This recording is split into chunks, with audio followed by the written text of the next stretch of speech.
I made 2 horror animation short films about me and my childhood trauma, and it saved my life. Let me share my story with you.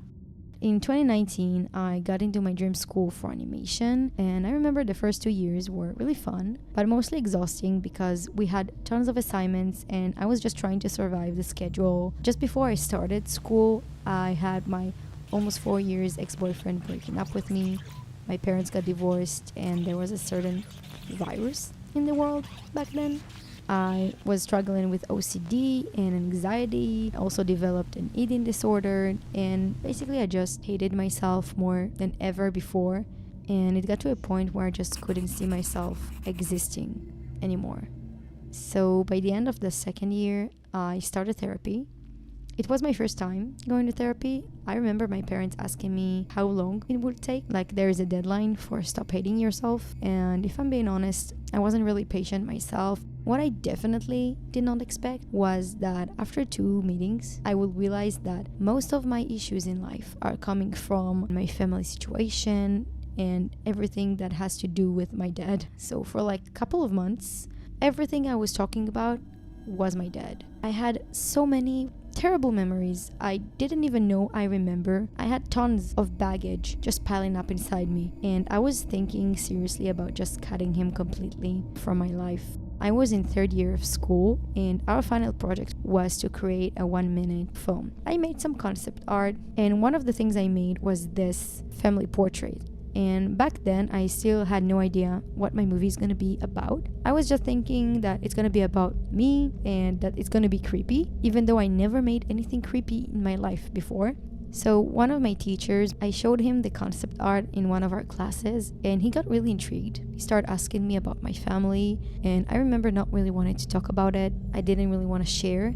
He suggested that maybe base my movie about my family situation. I remember that day something just clicked, and I decided to really go for it. And I didn't really knew it back then, but that moment really marked the beginning of everything, because I kept those feelings inside me for so long. I didn't really know how to cope. My dad, he had a way of making me feel very small and very stupid, and he always finds something to criticize about me, that I don't understand anything, that I don't know anything. He knew it all. He knew what's best for me. He just made the decisions for me. My feelings didn't matter. I was just never good enough, and I was never smart enough. I was just never enough. And I felt like I'm losing myself when I never even had a chance to discover who I really am in the first place. I didn't know who I am if he wasn't there to tell me. I was also becoming more and more confused because I thought maybe I'm just exaggerating or imagining everything that happened. Maybe he's right and I'm just overreacting. I don't know how good I have it, and maybe I'm just trying to get attention. I always thought I have a normal life and a normal family, right? Every time I presented my storyboard to the class, and every time I drew something and then redrew it and then redraw it again, I started to realize that I'm not a psycho, I'm not some attention seeker. Those things were real. Those memories, I'm not making them up, and no one can take them away from me. No one can just, diss it and say, no, it didn't happen because I made a movie about it.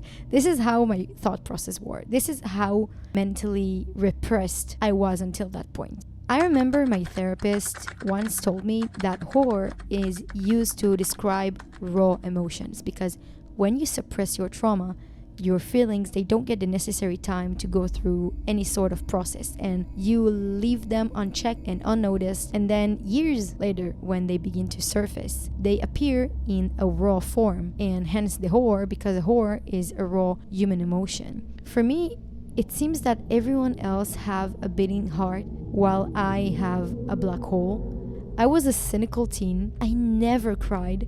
I felt, nothing could touch me, nothing could make me weak because I can't be weak. I really wasn't prepared for who I really am. I became a soft, open-wounded crybaby. I actually had feelings that were just beyond sadness and rage. I was really consumed by my life, and it hurt. But also for the first time, I began to actually heal. Yes, so after all this, I had my short film completed.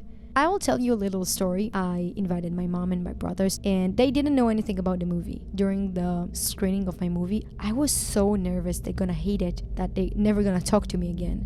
And when we went out of the movie, I remember my mom asking us, "Is this how it looks to you from the side?" And my younger brother, he answered, "Every time you and dad would fight and go to your room, it felt exactly like that."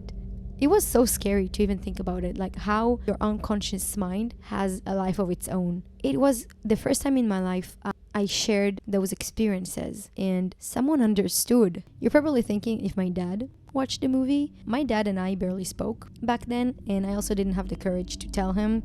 Yeah. But let's just say that a year later, things took a really different turn.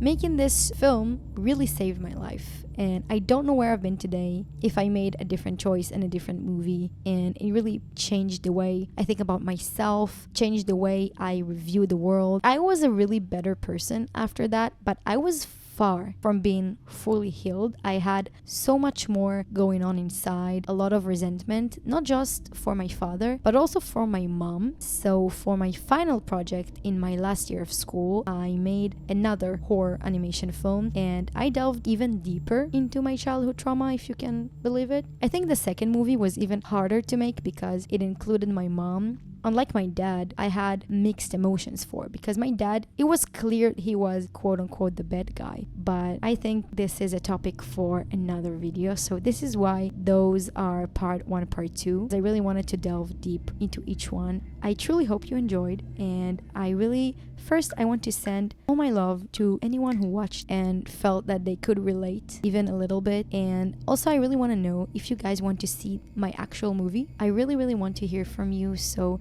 you can comment on this video and let me know what you think. Let me know if you want to see the full movie. I'm thinking about uploading it to my channel. I just want to say that if you find my story interesting, please like and subscribe for my channel for part 2. Until next time, bye.